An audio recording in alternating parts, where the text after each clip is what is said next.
The rain came down in sheets that turned the Montana Territory dust into thick mud, and Eleanor Hartwell stood at the window of her late uncle's cabin watching a stranger split logs behind the woodshed like the storm was nothing more than a gentle mist. She had arrived 3 days ago from Philadelphia, 23 years old and newly orphaned after her uncle's death, inheriting a remote piece of land she had never seen and a future she could not fathom. The lawyer's letter had been clear. The property was hers, but the mortgage was steep, and she had 6 months to make it work or lose everything.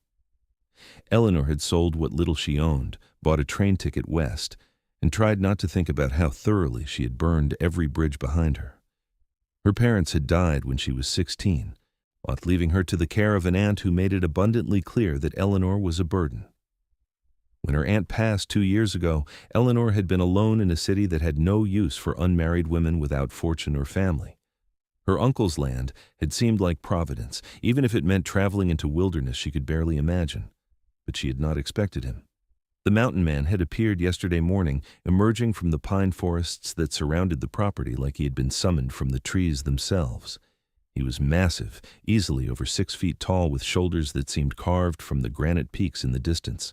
His hair was dark and long, tied back with a strip of leather, and his face was all hard angles and weathered tan skin. He had knocked on her door, introduced himself as Dalton Thorne, and explained in a voice like distant thunder that he had an arrangement with her uncle.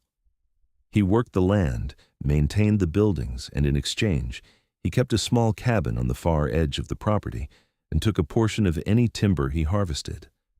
Eleanor had been too overwhelmed to do anything but nod and agree. What did she know about mountain men or timber or arrangements made between frontiersmen? She had spent her life in parlors and shops, learning needlework and French, skills that meant nothing out here where survival depended on strength and knowledge she did not possess. Now she watched him through the rain-streaked glass, and something inside her chest tightened in a way that felt dangerous. He had removed his shirt an hour ago when the rain started, letting the water run down his back in rivers that traced the definition of every muscle.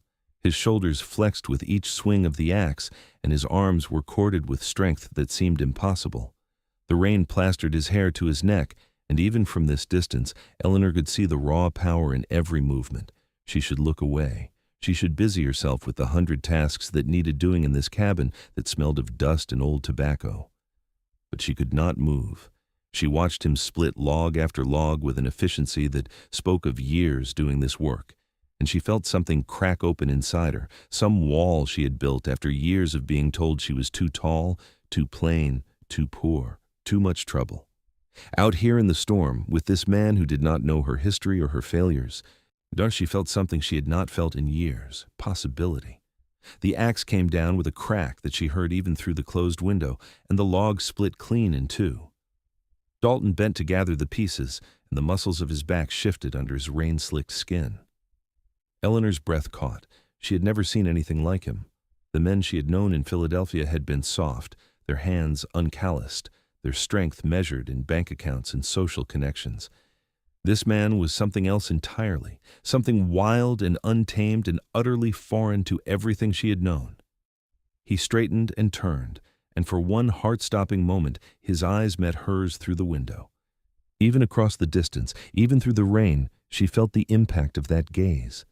His eyes were pale, she realized, gray or blue, she could not tell, but light against his tanned face. He did not smile, but something in his expression shifted, some acknowledgement that he had caught her watching. Eleanor stepped back from the window so fast she nearly tripped over the chair behind her. Her face burned with embarrassment. What must he think of her, standing there staring like some foolish girl? She pressed her hands to her cheeks and tried to calm her racing heart. This was ridiculous. She was a grown woman, not some swooning maiden from a dime novel. She had work to do. But when she forced herself to move toward the kitchen, to begin preparing the meager dinner she had planned, her hands shook, and she could still see the image of him burned behind her eyelids, the way his body moved, the casual strength in every gesture, the rain running down his chest. She had come west to survive, to build something from the wreckage of her life. She had not come to lose her heart to a stranger who split logs in the rain like it was nothing. She had guarded herself for so long, had learned to expect nothing and need no one. It was safer that way. Easier. But watching Dalton Thorne work in the storm, Eleanor felt all her careful defenses beginning to crumble, and she had no idea how to stop it. The rain continued into the evening, turning the world outside into a gray wash of water and wind. Eleanor managed to light the stove and heat a pot of beans and salt pork, the supplies she had brought with her from town already dwindling faster than she had anticipated. She would need to learn to hunt, to trap, to do all the things required to survive out here. The thought was overwhelming. In Philadelphia, she had bought her food from markets and shops. Here, if she did not provide for herself, she would starve. She was stirring the pot when she heard boots on the porch. Heavy footsteps, confident. Then a knock. Eleanor's heart leaped into her throat. She smoothed her skirt, tucked a stray piece of hair behind her ear, and went to the door. When she opened it, Dalton Thorne stood there, his shirt back on but soaked through, clinging to his frame in ways that made her mouth go dry.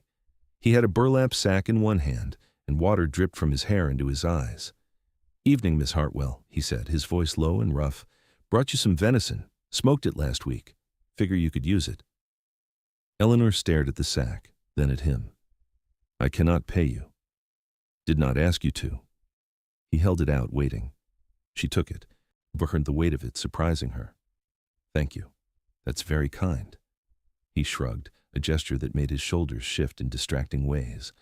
"Your uncle was a good man, helped me when I needed it. I owe him."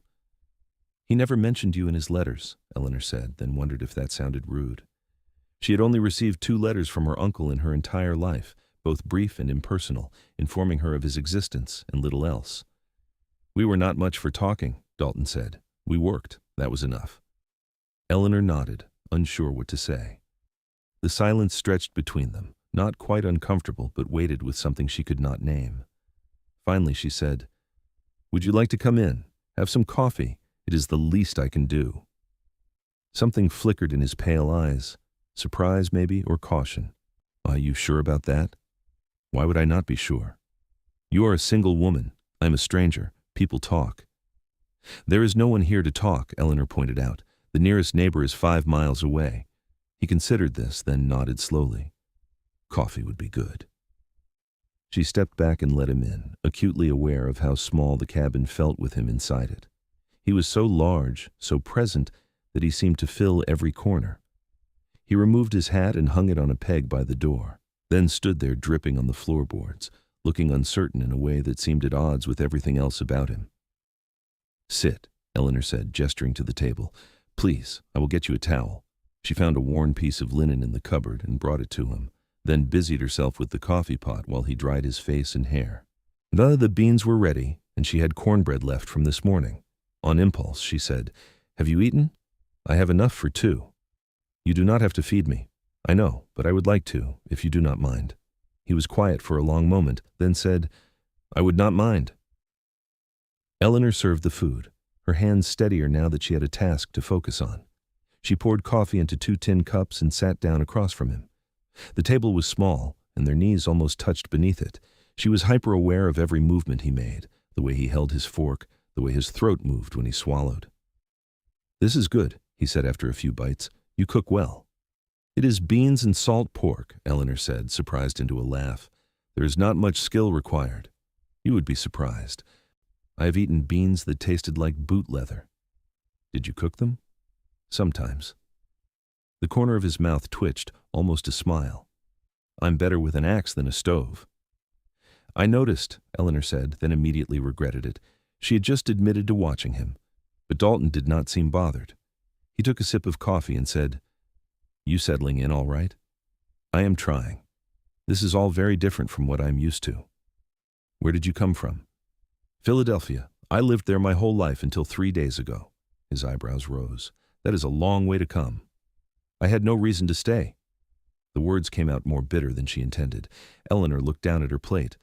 "My uncle's property was the only thing I had left. I thought perhaps I could make a life here." "It is hard country," Dalton said quietly, "especially alone." "I'm not afraid of hard work." "Did not say you were. But there's a difference between hard work and knowing how to survive out here. Winter comes early in Montana. If you are not prepared, it will kill you." The bluntness of his words should have frightened her, but instead, Eleanor felt a strange sense of relief. He was not coddling her, not treating her like she was fragile. "Then I will learn," she said, meeting his eyes. "I have to." He studied her for a long moment, and she had the sense that he was measuring her, weighing her determination against the reality of what lay ahead. Finally, he nodded. "I can teach you, if you want." "You would do that?" "Like I said, I owed your uncle. This seems like a fair way to settle the debt." "I do not want to be anyone's debt," Eleanor said, more sharply than she meant to. Dalton set down his cup. "Then do not think of it that way. Think of it as neighbors helping each other. That is how people survive out here." Eleanor considered this. Pride warred with practicality, and practicality won. She needed help. She would die without it, and dying seemed like a waste after she had come this far. "All right," she said. "Thank you. I would appreciate that." He nodded, satisfied, and returned to his food. They ate in silence for a few minutes, the sound of rain on the roof filling the spaces between them. It was not an awkward silence, Eleanor realized. It was comfortable, easy. She could not remember the last time she had felt this at ease with another person. "How long have you been in Montana?" she asked eventually. 6 years. He came out after the war." "You fought?" "Yes." His jaw tightened, and she saw the conversation close before she could ask anything else. "That was a long time ago." Eleanor did not push. She understood not wanting to talk about the past. "What brought you here?" "Needed space, needed quiet. The mountains gave me that." "It must be lonely." "Sometimes, but lonely is better than the alternative." She wanted to ask what the alternative was, but she could sense the walls going up around him, the same walls she knew so well in herself. So instead, she said, "I think I understand that." His eyes met hers again, and this time she saw something soften in them. Recognition, maybe, or understanding. "I think you might," he said quietly. They finished the meal, and Eleanor cleared the plates while Dalton drank his coffee. The rain showed no signs of stopping, and when she glanced out the window, the world beyond was full dark, the kind of darkness she had never experienced in the city where gaslights kept the night at bay.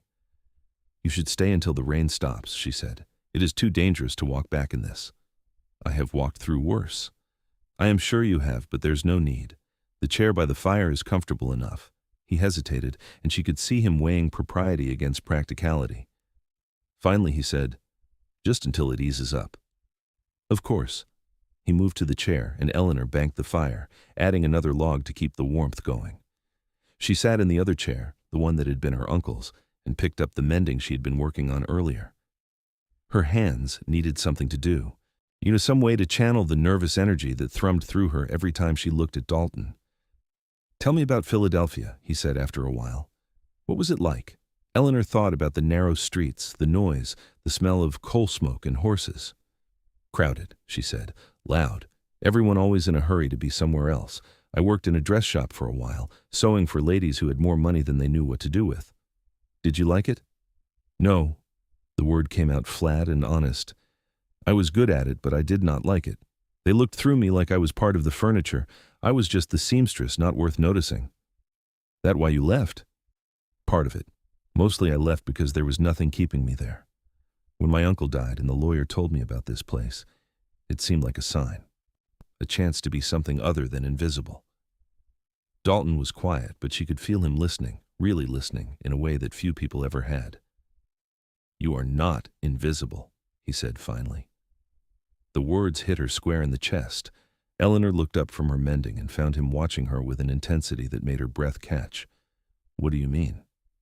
"I mean, you are not invisible. Anyone who looks at you can see that."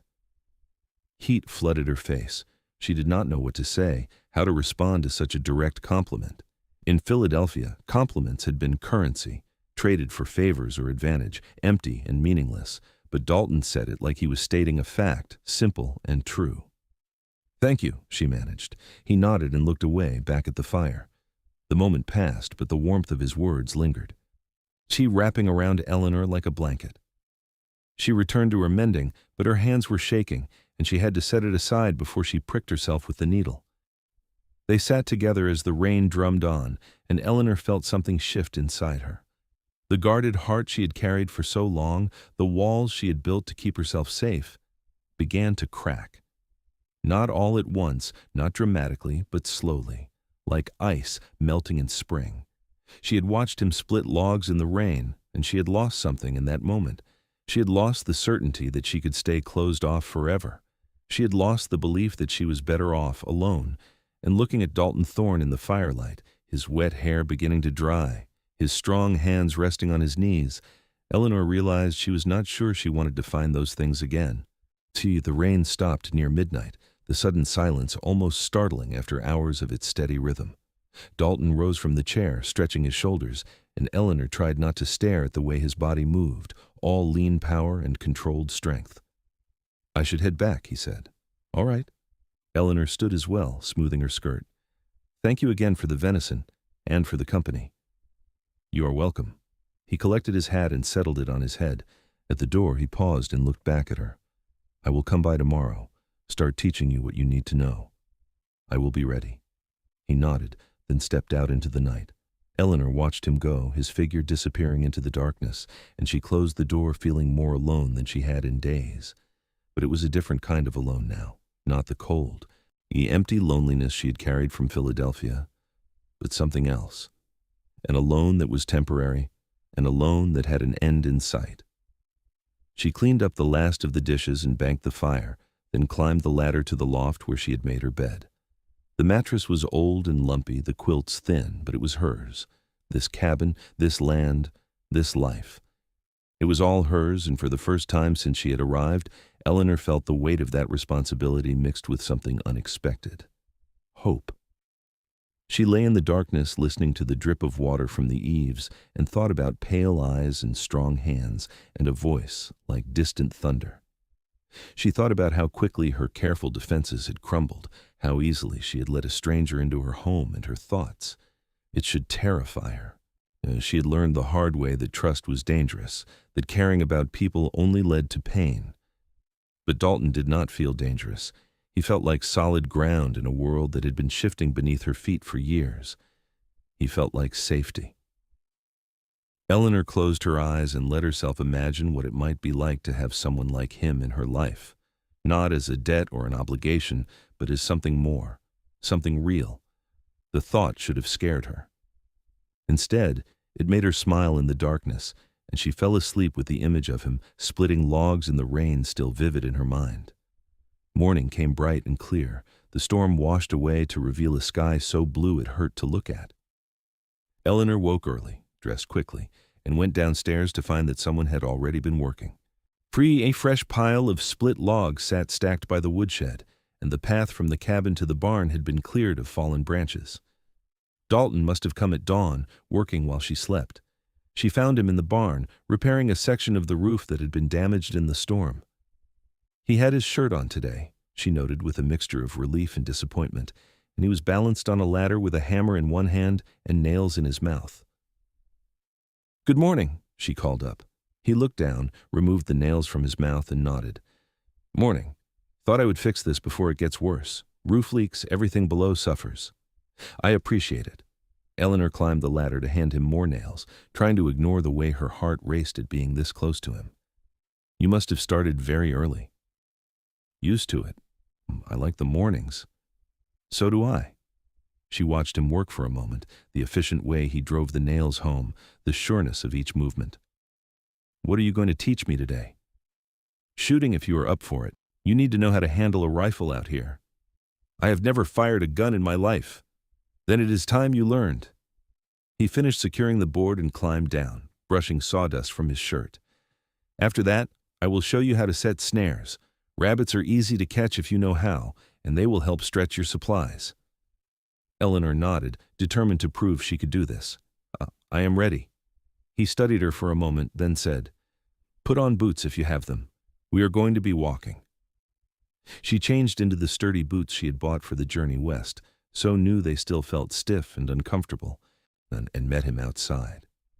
He had 2 rifles, his own, and one that must have belonged to her uncle, a well-worn weapon that looked like it had seen decades of use. They walked into the forest, following a trail that Eleanor would never have seen on her own. Dalton moved through the wilderness like he was part of it, his steps sure even on uneven ground. She tried to copy his movements, but she felt clumsy and loud by comparison, snapping twigs and rustling leaves with every step. "You will get quieter with practice," he said, not looking back. "Right now you walk like you are still in the city, all hard edges and straight lines. The forest requires something softer." "How do you mean?" "Feel the ground before you put your weight down. Step on rocks and logs when you can. They are quieter than leaves, and do not fight the land. Move with it." Eleanor tried, and while she did not think she was successful, Dalton did not correct her again, which she took as a small victory. They walked for perhaps half an hour, climbing higher into the mountains, until they reached a clearing where a fallen tree provided a natural bench. "This will do," Dalton said. He set up a row of pine cones on a log about 20 yards away, then brought the rifle to Eleanor. "This was your uncle's. It is a good gun, reliable. I kept it cleaned and oiled after he passed." Thank you." She took the weapon, surprised by its weight. It was heavier than she expected, the wood of the stock smooth and warm under her hands. Dalton moved behind her, close enough that she could feel the heat of him at her back. "Hold it like this," he said, adjusting her grip. His hands covered hers. It was rough and calloused and impossibly strong. "Stock tight against your shoulder. It's going to kick when you fire, and if you do not brace for it, it will bruise." Eleanor nodded, trying to focus on his instructions and not on the fact that he was touching her, guiding her hands, his breath warm against her ear. "What else?" "Line up the sights. See that notch at the end of the barrel? You want the front sight centered in it, and both of them lined up with your target." He adjusted her stance, his hands on her shoulders now, positioning her. "Breathe steady. When you are ready to fire, breathe out slow and squeeze the trigger. Do not pull. Squeeze." "All right." Her voice came out shaky. "I think I have it." He stepped back, and the loss of his presence felt almost physical. Eleanor focused on the pine cone, trying to remember everything he had said. Breathe. Line up the sights. Squeeze. The rifle kicked hard when she fired, the sound explosive in the quiet clearing. The pine cone remained untouched, but a chunk of bark flew off the log behind it. Eleanor lowered the gun, her shoulder aching already, and looked at Dalton. "Not bad for your first try," he said. "You were close. Try again." She did. Again and again, until her ears rang and her shoulder throbbed, and she finally hit one of the pine cones and sent it spinning off the log. She let out a whoop of triumph, and Dalton smiled, a real smile that transformed his face from stern to something almost boyish. "There you go," he said. "You are a natural. I do not know about that, but at least I hit something. More than a lot of people can say. We will practice every day until it is second nature. You need to be able to defend yourself if something comes at you. Bear, mountain lion, or worse." "What is worse than a bear or a mountain lion?" "Men," Dalton said flatly. "Not all of them, but enough. There are trappers and drifters in these mountains, and not all of them are friendly. You need to be able to protect yourself." The seriousness in his tone sent a chill through her. Eleanor had not thought much about that kind of danger, but of course, it existed. She was a woman alone in the wilderness. That made her vulnerable in ways that had nothing to do with wildlife. "I understand," she said quietly. "I will practice." He nodded, satisfied, and they spent another hour with the rifle until Eleanor felt more confident, if not quite competent. Then Dalton showed her how to set snares using thin wire and careful placement, how to read the signs of animal trails where rabbits like to feed. It was all information she absorbed like a sponge, desperate to learn, to become the kind of person who could survive out here without constant help. By the time they returned to the cabin, the sun was high and Eleanor was exhausted. Her shoulder ached, her hands were scratched from handling wire, and she was fairly certain she smelled like pine sap and sweat, but she felt alive in a way she had not in years, useful, capable. "You did good today," Dalton said as they reached the porch. "Tomorrow we will work on fishing and preserving meat." "I will be ready." Eleanor hesitated, then said, "Would you like to stay for lunch? I have bread and cheese, and I can make more coffee." He looked like he was going to refuse, then changed his mind. "All right, thank you." They ate together at the small table, and this time the conversation came easier. Dalton told her about the rhythms of the seasons in Montana, how to read the weather, which plants were safe to eat and which would kill you. Eleanor found herself leaning forward, hanging on every word, not just because the information was vital, but because she liked listening to him talk. His voice was deep and steady, and when he spoke about the land, there was a reverence in his tone that spoke of genuine love. "You really care about this place," she said. "It saved my life," Dalton said simply. "After the war, I was lost, broken. I came out here thinking maybe I would just disappear into the mountains and never come back. But the land gave me a reason to keep going. It is hard, but it is honest. It does not lie to you. If you work hard, it provides. If you are careless, it punishes. There is a fairness to that I could not find anywhere else." Eleanor understood that more than she could say. "I think that is what I am hoping for," she admitted. "Honesty. A place where hard work matters more than who your family was or how much money you have." "You will find that here," Dalton said, "but it will not be easy." "I do not need easy. I need real." He met her eyes and something passed between them, some unspoken understanding. "Then you came to the right place." The days fell into a pattern after that. Dalton came every morning and taught Eleanor something new, how to fish in the cold streams that ran through the property, how to smoke meat so it would last through the winter, how to identify animal tracks and predict storms by the feel of the air. She learned to shoot with increasing accuracy, to set traps without mangling her fingers, to move through the forest with something approaching quiet. But more than the skills, Eleanor learned about the man teaching her. She learned that Dalton had fought for the Union, that he had lost his entire family to the war in one way or another, his father and brothers to battle, his mother to grief. She learned that he had been a farmer before the war, that he had planned to marry a girl named Sarah, but she had chosen someone else while he was gone. She learned that he did not sleep well, that nightmares woke him often, that the solitude of the mountains was both his refuge and his prison. And with each revelation, with each quiet conversation over coffee or during the long walks through the wilderness, Eleanor felt her heart opening in ways she had sworn it never would again. She had built walls to protect herself, to keep the world from hurting her any more than it already had. But Dalton was dismantling those walls brick by brick, not with grand gestures or pretty words, but with steady presence and quiet kindness. She watched him work, and she felt something fierce and tender growing inside her. When he smiled at her small victories, she felt like she could do anything.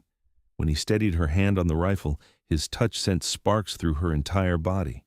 When he spoke about his past, his voice rough with old pain, she wanted to wrap him in her arms and promise that he would never hurt like that again. It was terrifying. It was exhilarating. It was everything she had tried to avoid, and she was helpless to stop it. 3 weeks after she arrived, Eleanor was checking the snares she had set the day before when she heard a sound that made her blood run cold. A low, rumbling growl, deep and menacing, coming from the trees to her left. She froze, her heart hammering, and slowly turned her head. The bear was massive, easily twice her size, with dark brown fur and small, intelligent eyes. It stood on all fours about 30 feet away, and it was watching her with an interest that made her stomach drop. Eleanor's mind raced through everything Dalton had taught her. Do not run. Running triggers their chase instinct. Make yourself big. Make noise. Back away slowly. She raised her arms above her head and shouted, "Go on, get out of here!" The bear huffed but did not move. Eleanor took a step back, then another, keeping her eyes on the animal. It took a step forward, closing the distance she had just created, and panic clawed at her throat. "Go!" she shouted again, louder this time. "Get back!" The bear stood on its hind legs, and Eleanor felt her knees go weak.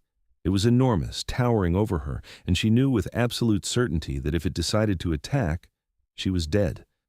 She had left the rifle back at the cabin, a stupid mistake, and now she was going to pay for it. Then she heard running footsteps, fast and heavy, and Dalton burst out of the trees to her right. He had his rifle raised, and he fired a shot into the air, the sound echoing through the forest like a cannon. The bear dropped to all fours and swung its head toward him, growling. "Get behind me," Dalton said, his voice hard and commanding. "Now." Eleanor moved, her legs shaking so badly she nearly fell. She stumbled to Dalton's side, and he stepped in front of her, putting himself between her and the bear.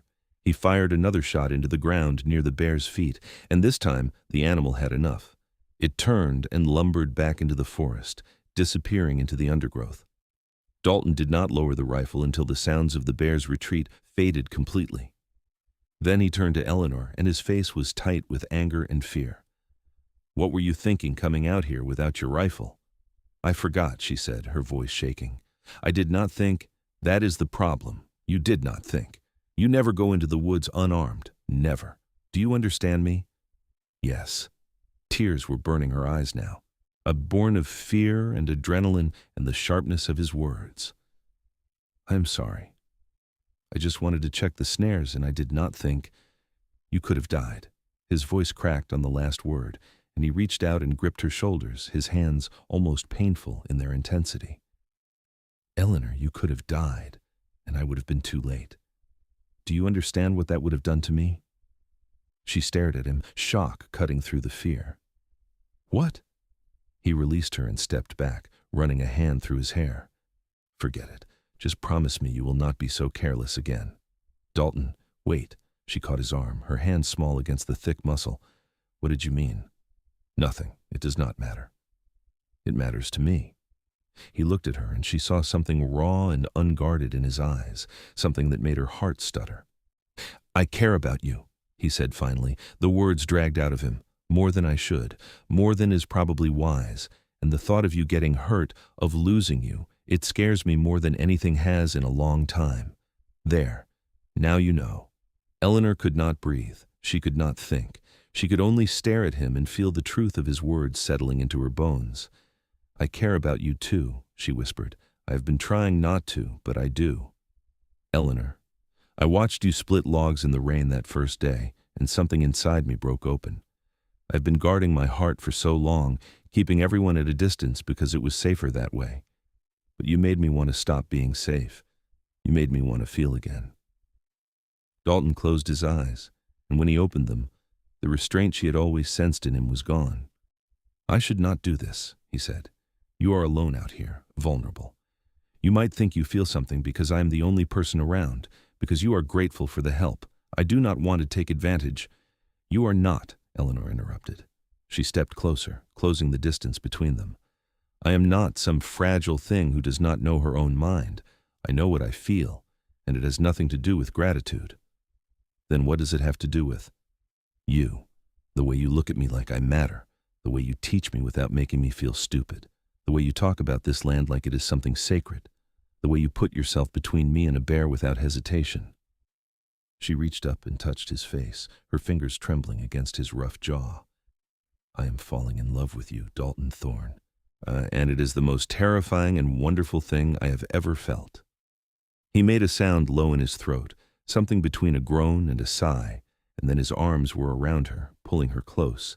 He held her like she was something precious, something he was afraid might break, and Eleanor wrapped her arms around his waist and pressed her face to his chest. She could hear his heart pounding as fast as hers.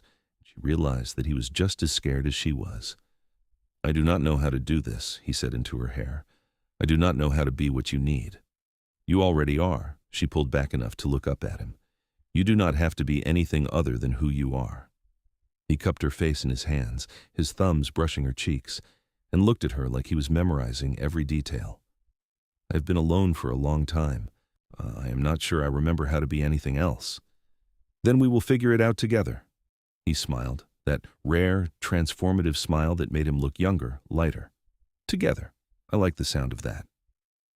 Then he kissed her, and Eleanor forgot about everything else, forgot the bear, the fear, the uncertainty of her future. There was only this moment, this man, the feeling of his lips on hers, and his arms holding her like she was the most important thing in the world. The kiss was gentle at first, tentative, as if he was giving her time to change her mind, but Eleanor pressed closer, her fingers tangling in his hair, and the kiss deepened, became something hungry and desperate and full of all the longing they had both been holding back.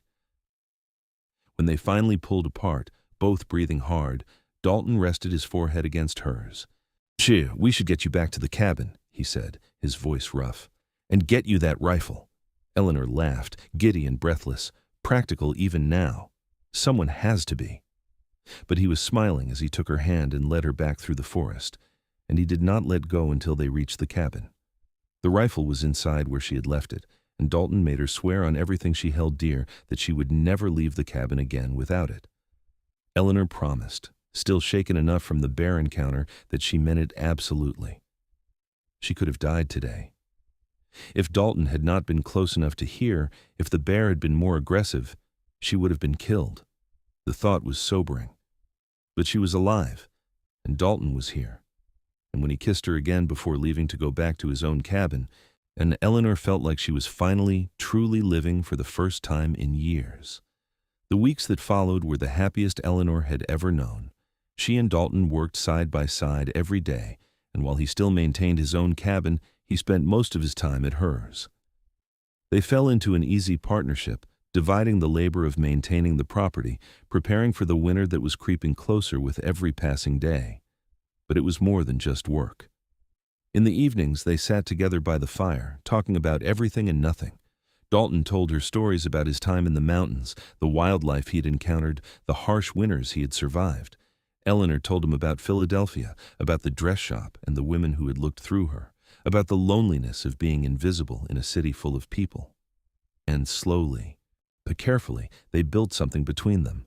Not just attraction, though that simmered beneath every touch and glance, but trust, understanding, the kind of deep connection that Eleanor had never believed was real. Dalton kissed her often now, in quiet moments when they were alone. Sweet kisses in the morning before they started work, hungry kisses in the evening when the fire burned low, soft kisses in the middle of the day when he caught her watching him and could not resist pulling her close. Each one felt like a promise, like he was telling her without words that he was hers, that he was not going anywhere. But he never pushed for more, never tried to take things further than kisses and careful touches. Eleanor appreciated his restraint, even as her body ached for more. She knew he was trying to be respectful, to protect her reputation, even though there was no one around to care. It was old-fashioned and sweet, and it made her love him even more. One evening in early October, as they sat together after dinner, Dalton said, "I need to go into town tomorrow. Stock up on supplies before the snow comes. You should come with me." To town? Eleanor had not been back to the small settlement since she arrived. The thought of leaving the cabin, the land, felt strange now. This place had become home faster than she would have thought possible. "You need to be known," Dalton said. "People need to see you, know you are here. It matters out here, being part of the community, even a small one. And you will need supplies too, things I cannot make or trap." "All right," Eleanor agreed. "How far is it?" "Half a day's ride. We will leave at dawn. Spend a few hours in town and be back by nightfall." Eleanor had not ridden a horse since she was a child, but Dalton assured her that her uncle's mare was gentle and patient. The next morning, she proved him right. The horse, a dappled gray named Misty, allowed Eleanor to mount without fuss and set off at an easy pace that did not jostle her too badly. Dalton rode beside her on his own horse, a big black gelding that matched its owner in size and quiet strength. They followed a trail that wound down out of the mountains, through forests of pine and aspen, turning gold with autumn, past streams that ran clear and cold. The world felt vast and beautiful, and Eleanor found herself smiling despite her nervousness about going to town. "What is it like?" she asked as they rode. "The town? Small, maybe 200 people. There is a general store, a saloon, a church, a blacksmith. Not much else. But the people are decent mostly. They look out for each other." "Will they accept me?" Dalton glanced at her. "Why would they not? I'm an outsider, a city woman who knows nothing about this life. You are learning. That is what matters. And you are with me. That will count for something." The confidence in his voice reassured her, and Eleanor relaxed into the saddle. They rode in comfortable silence for a while, and she let herself enjoy the simple pleasure of being beside him, moving through this wild country together. The town, when they reached it, was indeed small. A single main street with wooden buildings on either side, horses tied to hitching posts, and a handful of people moving between the shops. So Eleanor felt every eye turn to her as they rode in, curiosity plain on every face. Dalton dismounted and came to help her down, his hands strong and steady on her waist. "Stay close," he murmured. "Let me introduce you." He led her to the general store first, a weathered building with a painted sign that read, "Morrison's Goods." Inside, the air smelled of coffee and tobacco and dried herbs. A man behind the counter looked up as they entered, his weathered face breaking into a smile when he saw Dalton. "Dalton Thorne. Been a while. Thought maybe the mountains finally swallowed you whole." "Not yet, Morrison." Dalton gestured to Eleanor. "This is Eleanor Hartwell. She inherited the old Hartwell place." "Ah, so you are the niece."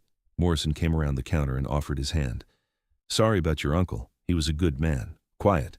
Niece but good." Eleanor shook his hand, grateful for the warmth in his greeting. "Thank you. I'm still trying to find my footing out here." "Well, you got Dalton helping you. That's as good a start as any. What can I get for you?" They spent the next hour gathering supplies. Flour, sugar, coffee, salt, nails, lamp oil, and a dozen other things Eleanor had not realized she needed until Dalton pointed them out. Morrison was talkative, filling the silence with news about the town and the surrounding area. A new family had moved into the south. The preacher's wife had given birth to twins, and there had been some trouble with cattle rustlers over by the border, but nothing too serious. Eleanor listened and nodded and tried to absorb all the information. These people, this place, it was her community now. But she needed to learn how to be part of it. After the general store, Dalton took her to meet the blacksmith, a huge man named O'Brien who had arms like tree trunks and a laugh that shook his whole body. Then the seamstress, Mrs. Chen, a Chinese woman who had come west with her husband during the railroad construction and stayed after he died. She looked at Eleanor with sharp, assessing eyes and said, "You need proper clothes for winter. That dress will not keep you warm when the snow comes." "I have not had time to make anything," Eleanor admitted. "Come back next week. I will have something ready for you. No charge for the first dress. Welcome to the territory." The kindness of it made Eleanor's throat tight. "Thank you. That is very generous." Mrs. Chen waved a hand. "We take care of each other out here. Well, you will learn." They had lunch at the saloon, which was mercifully quiet in the middle of the day, just a few old men playing cards in the corner. The food was simple but good, venison stew and fresh bread, and Eleanor ate with an appetite that would have scandalized her aunt. As they were finishing, a woman approached their table. She was probably in her 30s, pretty in a hard sort of way, with blonde hair and sharp green eyes. "Dalton," she said, her voice cold, "I heard you were back in town." "Sarah." Dalton's expression went carefully blank. "This is Eleanor Hartwell. Eleanor, this is Sarah Turner." The name clicked in Eleanor's memory. Sarah, the woman who had chosen someone else while Dalton was at war. She looked at the woman with new eyes and felt an immediate instinctive dislike. "Pleased to meet you," Eleanor said, though she was not. Sarah ignored her, focusing on Dalton. "I heard you have been spending a lot of time at the Hartwell place. People are talking." "Let them talk." "Dalton, you know how it looks. You, alone in the mountains with an unmarried woman. It is not proper." "What Eleanor and I do is none of your concern," Dalton said, his voice hard. "You made your choice years ago, Sarah. You do not get to have an opinion about my life now." Sarah's face flushed. "I was trying to look out for you, for both of you. The gossip could hurt her reputation." "I think we can manage our own reputations," Eleanor said coolly. She was not going to sit here and let this woman, this stranger, lecture them about propriety. "But thank you for your concern." Sarah looked like she wanted to say more, but something in Eleanor's expression must have stopped her. She turned on her heel and left, her skirts swishing with indignation. "I'm sorry about that," Dalton said quietly. "She had no right." "She's not wrong, though," Eleanor said. "People probably are talking. Does it bother you?" "No." He reached across the table and took her hand. "I do not give a damn what people say, but if it bothers you, if you think it is going to cause problems—" "It does not bother me," Eleanor interrupted. She laced her fingers through his. "Let them talk. I know what we are to each other. That is all that matters." Dalton smiled, relief clear in his eyes. "Good, because I'm not going anywhere. They finished their meal and gathered the last of their supplies, then started the long ride back to the cabin. The sun was low in the sky by the time they arrived, painting the mountains in shades of orange and gold. Eleanor was exhausted, her legs sore from hours in the saddle, but she felt good, settled. The trip to town had been important, she realized. It had made her feel more connected to this place, less like an outsider, and more like someone who belonged. As they unpacked the supplies and put them away, Dalton said, "Sarah was right about one thing." Eleanor looked up from the sack of flour she was storing in the cupboard.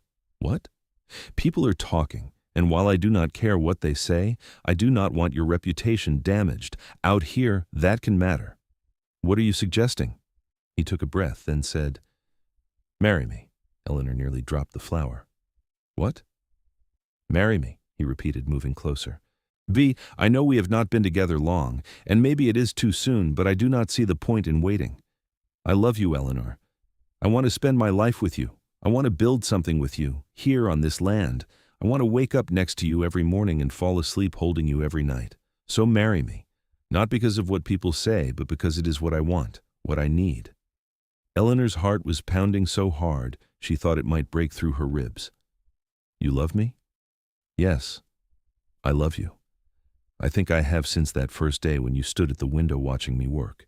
You looked so lost and so determined at the same time, and I knew right then that you were going to change everything for me." She laughed, a sound somewhere between joy and tears. "I thought I was going to keep my heart guarded, and I thought I was too smart to fall in love." "So is that a no?" "That is a yes, you ridiculous man." She threw her arms around his neck. "Yes, I will marry you, today, tomorrow, whenever you want." He lifted her off her feet and spun her around, and Eleanor laughed, dizzy with happiness. When he set her down, he kissed her with such tenderness that she felt tears slide down her cheeks. "We will go back to town next week," Dalton said. "Find the preacher, make it official." "Next week," Eleanor agreed. "But right now, I just want to be here with you." They spent the evening planning their future. Dalton wanted to expand the cabin, add a second room for when they had children. Eleanor wanted to start a garden in the spring, grow vegetables and maybe some flowers. They talked about raising horses, about building a life that was theirs, shaped by their own hands and hard work. And when the night grew late and the fire burned low, Dalton kissed Eleanor goodnight at the base of the ladder to the loft, his hands gentle on her face. "Soon," he promised, "soon you will be my wife, and I will not have to leave you at night." "Soon," Eleanor echoed, and climbed the ladder with a heart so full it felt like it might burst. They were married the following week in the small church in town, with Morrison and Mrs. Chen standing as witnesses.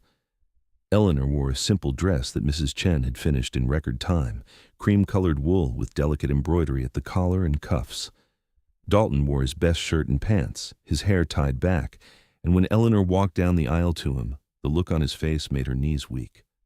The ceremony was short and simple. They spoke their vows in voices that shook with emotion, promising to love and honor each other through whatever came. When the preacher pronounced them husband and wife, Dalton kissed Eleanor like she was the air he needed to breathe, and the handful of townspeople who had gathered to watch cheered.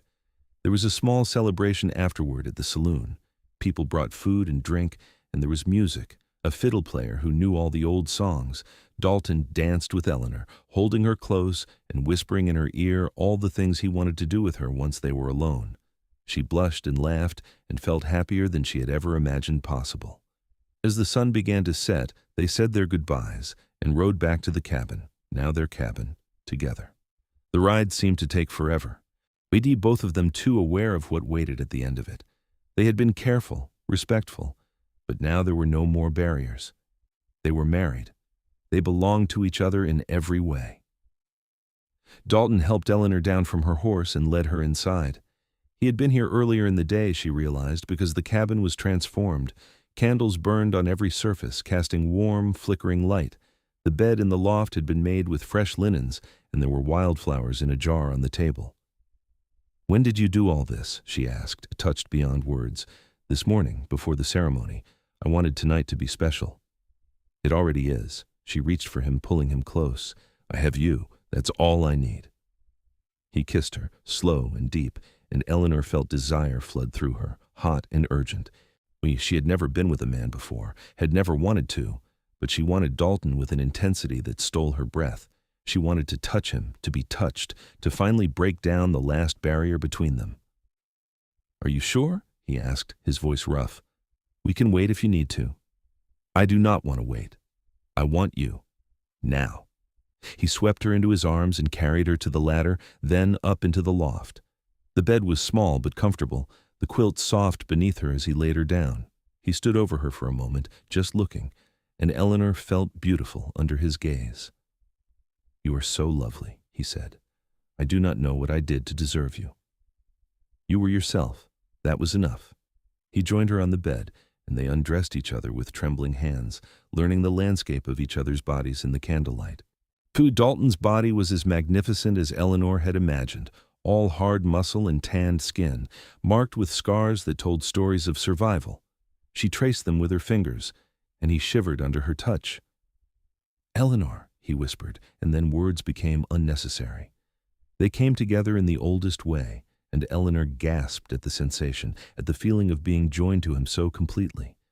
There was pain at first, sharp and brief, but Dalton was gentle, patient, moving slowly until the pain faded and was replaced by something else.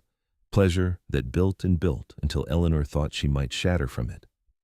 Afterward, they lay tangled together, sweaty and breathless and utterly content. Dalton held her close, his hand tracing lazy patterns on her back, and Eleanor listened to the steady beat of his heart beneath her ear. I love you," she said into the darkness. "I love you too." He kissed the top of her head. "Thank you." "For what?" "For watching me split logs in the rain, for being brave enough to come west, for giving me a reason to be more than just a man alone in the mountains." Eleanor smiled. "You gave me a reason too, a reason to stop guarding my heart, a reason to believe that love was real." They fell asleep wrapped around each other, and Eleanor dreamed of the future, of children running through the woods, of growing old beside this man, of a life built on love and hard work and the wild, beautiful land that had brought them together. The winter came hard and fast that year, with snow starting in late October and not letting up until well into April. But Eleanor and Dalton were prepared. They had enough food stored, enough firewood split, enough supplies to last, and they had each other. The long, dark months became a time of deepening intimacy. They were snowbound together, just the two of them in the small cabin, and they learned each other in ways that went beyond the physical. Eleanor learned that Dalton snored softly in his sleep and that he had nightmares that woke him gasping. She learned to hold him through those dark moments, to whisper him back to calm. Dalton learned that Eleanor loved to read, that she had brought a small collection of books from Philadelphia, and he would listen for hours as she read aloud by the fire. He learned that she was stubborn and proud, and that she hated admitting when she was scared. They argued sometimes, sharp words over small things, the friction inevitable when two people lived in such close quarters. But they always made up, learning to apologize, to forgive, to bend without breaking. And they made love often, learning each other's bodies with growing confidence and joy. Eleanor discovered that she had a passionate nature she had never suspected, and Dalton was an attentive lover, always focused on her pleasure as much as his own. They were good together in that way, compatible and adventurous, and Eleanor thanked Providence for giving her a husband who made her feel desired and cherished. By the time spring came and the snow began to melt, Eleanor suspected she was pregnant. She had missed her monthly courses twice, and her breasts were tender, her stomach occasionally queasy in the mornings. She waited to be sure before telling Dalton, but when she was 3 months along and beginning to show, she could not keep it secret any longer. She told him one evening after dinner, watching his face nervously for his reaction. "I'm going to have a baby," she said simply. "In the fall, I think." Dalton stared at her, his expression unreadable. Then slowly, a smile spread across his face, wide and genuine and full of wonder. "A baby?" "Yes, are you happy?" "Happy?" He pulled her into his arms, holding her so tight she squeaked. "Eleanor, I am beyond happy. This is everything I never let myself hope for." She laughed, relieved and joyful. "I was worried you might not be ready. I have been ready for this my entire life. He put his hand on her stomach, which was just beginning to swell. Our child. Eleanor, we made a life. We did. She covered his hand with hers. Are you hoping for a boy or a girl? I do not care. Healthy. That's all I want. Me too. They told the townspeople the next time they went in for supplies, and the response was overwhelmingly positive. Mrs. Chen gave Eleanor a bolt of soft flannel for baby clothes, and Morrison slipped Dalton an extra tin of peaches with a wink. Even Sarah Turner, who had been coldly polite since the wedding, offered congratulations, though her smile did not quite reach her eyes. The pregnancy was not easy. Eleanor was sick for the first 4 months, barely able to keep food down, and Dalton hovered anxiously, trying to tempt her with broths and teas. As she grew larger, her back ached constantly, and she found it hard to sleep. But she never complained, too grateful for the life growing inside her to resent the discomfort. Dalton became even more protective, if that was possible. But he would not let her lift anything heavy, would not let her wander far from the cabin. He finished the addition he had been working on, a second room with a proper bed and space for a cradle. He carved the cradle himself, his hands patient and skilled, and Eleanor watched him work with tears in her eyes, overwhelmed by how much he cared. The baby came in late September, on a cool evening when the aspens were turning gold. Eleanor's labor started in the afternoon, sharp pains that made her double over. Dalton rode to town to fetch Mrs. Chen, who served as midwife, and Eleanor waited, trying to breathe through the contractions that were getting stronger and closer together. Mrs. Chen arrived just as the sun was setting, and she took charge with calm efficiency. She sent Dalton to boil water and gather towels, then helped Eleanor into the bedroom. The labor lasted through the night, long hours of pain that seemed endless. Eleanor cried and cursed and clung to Dalton's hand, and he stayed beside her the entire time, murmuring encouragement, wiping her face with a cool cloth. Finally, as dawn broke, the baby came. A boy, red-faced and squalling, with a thick shock of dark hair and lungs that could wake the dead. Mrs. Chen cleaned him and wrapped him in a blanket, then placed him in Eleanor's arms. You have a son, she said, smiling, a strong, healthy son. Eleanor looked down at the tiny face and felt her heart expand, in ways she had not known were possible. He was perfect. 10 fingers, 10 toes, a little nose, and eyes that would probably be gray like his father's. Hello, she whispered. Hello, little one. Dalton was beside her. He was staring at the baby with an expression of such wonder that Eleanor wanted to cry. Can I hold him? He asked, his voice shaking. Of course. She transferred the baby carefully, and Dalton took him with surprising confidence. He held the baby against his chest, and the baby quieted, as if recognizing his father's heartbeat. What should we name him? Eleanor asked. Dalton thought for a moment, then said, Thomas, after your father, if that is all right with you. Eleanor's eyes filled with tears. She had told him about her father, about how much she had loved him, how much she still missed him. Thomas Thorne, she said. I think that is perfect. Thomas it is. Dalton kissed the baby's forehead, then Eleanor's. Thank you. For this, for him, for everything. Thank you, Eleanor said, for giving me a life worth living. Mrs. Chen stayed for a few days to help Eleanor recover, teaching her how to nurse the baby, how to care for him. Thomas was a good baby, eating well and sleeping in long stretches. Dalton was a natural father, patient and gentle, changing diapers without complaint and walking the floor with Thomas when he fussed. As the weeks passed and Eleanor regained her strength, she watched her husband with their son and felt a contentment she had never imagined possible. This was her family. These 2 men, one large and protective, one small and dependent, were hers to love and care for. She had come west alone and desperate, and she had found everything she had ever wanted. The years passed in a rhythm of seasons and hard work. Thomas grew strong and healthy, a child of the mountains with his father's gray eyes and his mother's stubborn determination. When he was 2, Eleanor became pregnant again, and this time it was a girl. They named her Sarah, after Dalton's mother, and she was the opposite of her brother in every way. Where Thomas was sturdy and serious, Sarah was small and laughing, always getting into trouble. Dalton expanded the cabin again, adding more rooms as the family grew. He taught Thomas to ride and hunt and track, passing on all the skills he had learned. Eleanor taught both children to read and write, using the books she had brought from Philadelphia and the few they could buy on trips to town. The town itself grew over the years. More families moved in, drawn by tales of good land and opportunity.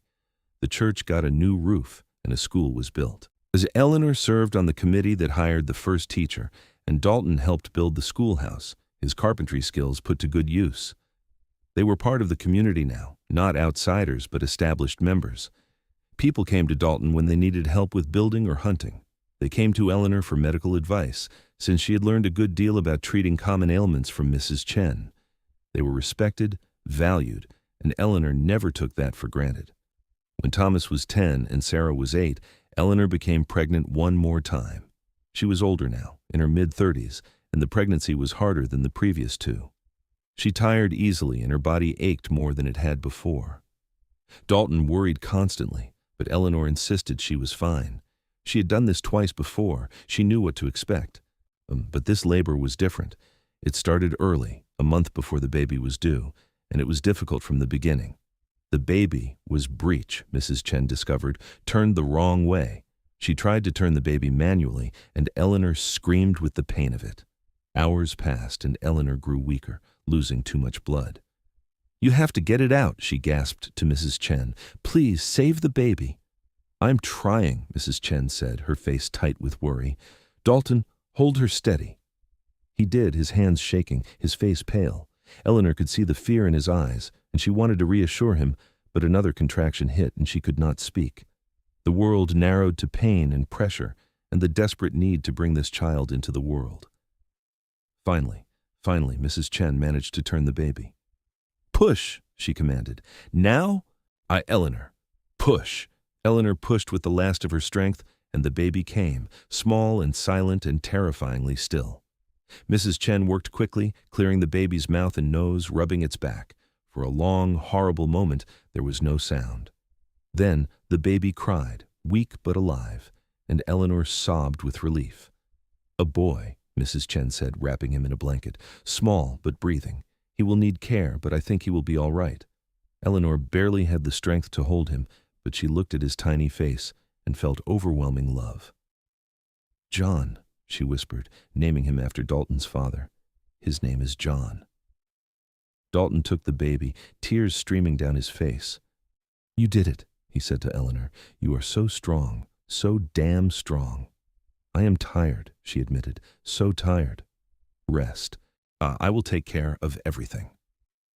She wanted to argue, to insist she could help, but her body would not obey. She closed her eyes and let exhaustion take her. The recovery was long.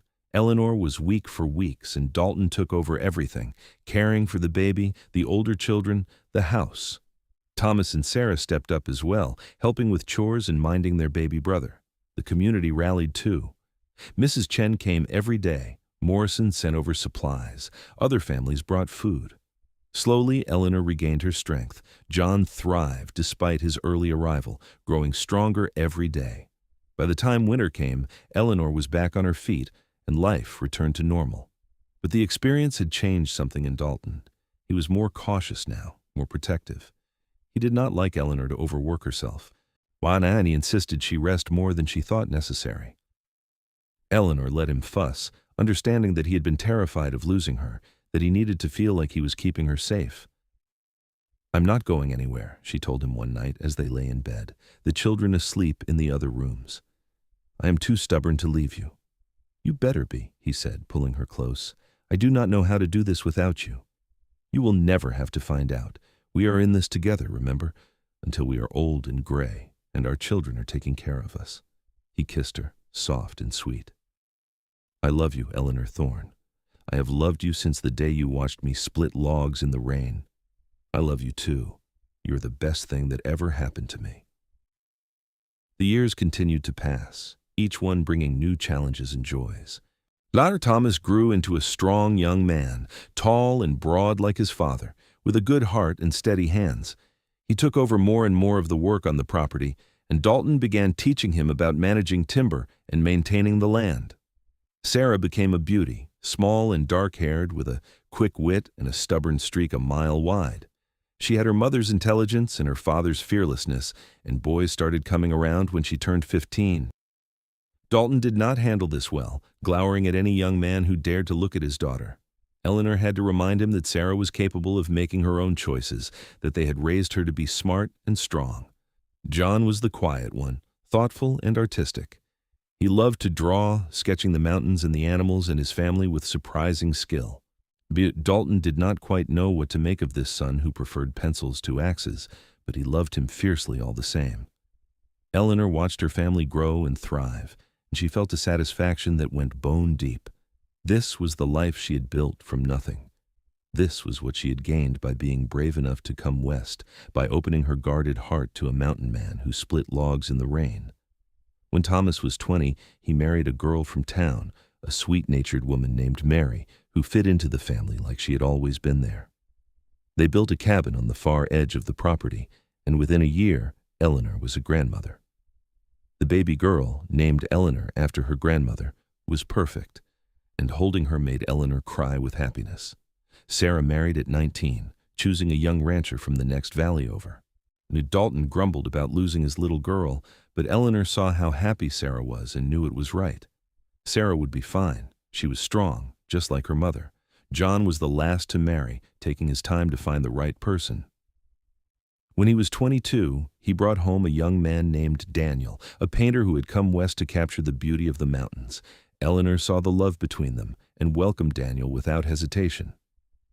Dalton took a little longer to come around, but eventually he accepted that his son's happiness was what mattered, not who he chose to love. The cabin that had once seemed so small now felt vast with just Eleanor and Dalton. The children were grown and gone, starting their own lives, and the house echoed with memories. But it was not sad. They had raised their children well. Make had given them the tools to build good lives. Now it was time for Eleanor and Dalton to enjoy the peace they had earned. They still worked the land, though not as hard as they once had.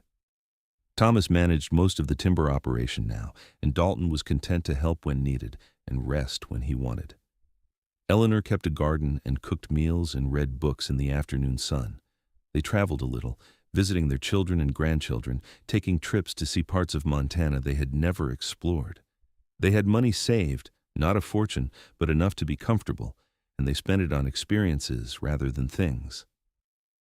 On their 25th wedding anniversary, Dalton took Eleanor back to the spot where he'd been splitting logs that first day. The woodshed was still there, older and more weathered, but standing strong. I cannot believe it has been 25 years, Eleanor said, leaning against him. It feels like both forever and no time at all. Best 25 years of my life, Dalton said. He turned her to face him, his hands on her waist. His hair was more gray than dark now, and there were lines around his eyes, but he was still the strongest, most handsome man she had ever known. You gave me everything, Eleanor. A home, a family, a reason to be more than just a man hiding in the mountains. You gave me everything too, she said. You taught me to be brave. You showed me what love really looks like. You made me believe I was worth something. You were always worth something. I just helped you see it. He kissed her, and Eleanor felt the same flutter in her chest that she had felt all those years ago. Some things never changed, as the love between them had only grown deeper, richer, more essential with time. Do you ever regret it? She asked. Coming west? Marrying me? Never, not for a single second. This life, this place, you, it is everything I ever wanted and more than I ever dreamed I could have. Me too, Eleanor said. She rested her head on his chest and listened to the steady beat of his heart, the most comforting sound in the world. I love you, Dalton Thorne. I love you too, Eleanor Thorne. Forever. They stood there in the fading light, two people who had found each other against all odds, who had built a life from nothing but love and determination and hard work. The mountains rose around them, vast and eternal, and Eleanor felt at peace. She had come west alone and afraid, her heart guarded after years of disappointment and loss. She had watched a mountain man split logs in the rain without a shirt, and in that moment she had felt something crack open inside her. She had fought against it, tried to stay safe, but Dalton had been patient and kind and impossible to resist. And in the end, she had given him her heart, freely, completely, without reservation, and he had treasured it, protected it, loved her with a fierceness that still took her breath away. This was her life, this wild, beautiful, sometimes hard, always rewarding life, and she would not change a single moment of it. Years later, when Eleanor was in her 60s, she sat on the porch of the cabin and watched the sun set over the mountains. Dalton sat beside her, his hand in hers. Their fingers laced together the way they had been for decades. Their grandchildren played in the yard. There's a whole crowd of them now, laughing and chasing each other. Thomas and Mary were visiting, along with Sarah and her husband and their brood. John and Daniel had come up from their place in town, where Daniel ran a small gallery, and John helped manage it. The cabin had been expanded so many times it was barely recognizable from the small structure Eleanor had first entered all those years ago, but it was still home, still the place where everything had begun. "We did all right," Dalton said, watching the children. "Did not we?" "We did better than all right," Eleanor said. "We did wonderful." He squeezed her hand and she leaned her head on his shoulder. They were old now, their bodies slower, their hair white, their skin lined with age. But they were together. They were still in love. And that was all that mattered. And Eleanor thought back to that first day, standing at the window in the rain, watching a stranger split logs like the storm was nothing. She had been so lost then, so afraid of the future. She had guarded her heart for so long, convinced that loving someone would only lead to pain. But she had been wrong. Loving Dalton had not brought pain. It had brought joy beyond measure. It had brought purpose and partnership and a family that filled her life with meaning. She had lost her guarded heart that day in the rain, and in return, she had gained everything. "What are you thinking about?" Dalton asked, his voice soft. "You, us, how lucky I am." "I am the lucky one." "We both are," Eleanor said. She turned and kissed him, and even after all these years it still felt like coming home. "We both are." The sun dipped below the mountains, painting the sky in shades of orange and pink and gold. The grandchildren were called in for dinner, and the family gathered around the big table Dalton had built years ago. There was laughter and storytelling and the comfortable chaos of a family that loved each other. And as Eleanor looked around at the faces of her children and grandchildren, at the man beside her who had been her partner through every joy and sorrow, she felt complete. Her life had not been easy, but it had been good. So incredibly good. She had come west to survive, and she had ended up truly living. She had opened her guarded heart to a mountain man, and he had filled it with more love than she had ever thought possible. This was her happily ever after. Not a fairy tale ending, but something better. Something real and earned and built with their own hands. And it was more than enough. It was everything.